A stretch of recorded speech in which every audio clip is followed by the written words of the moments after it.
खेल भी नहीं खेला और उसे पराया धन समझकर दूसरे के हाथों में सौंप दिया।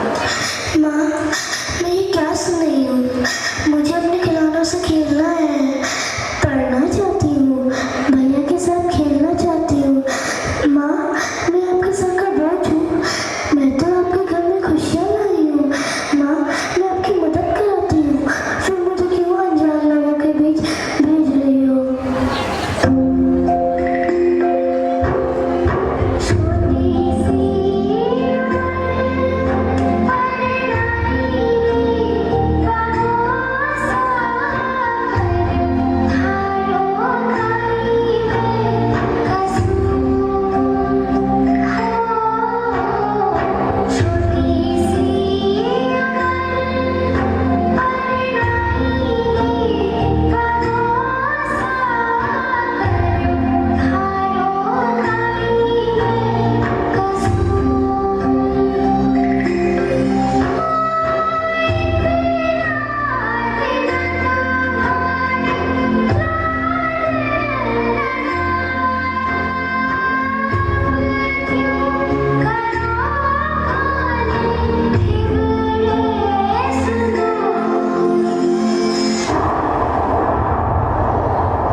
शिक्षा देके मानसिक, शारीरिक, आर्थिक व भावनात्मक रूप से मजबूत बनाएंगे।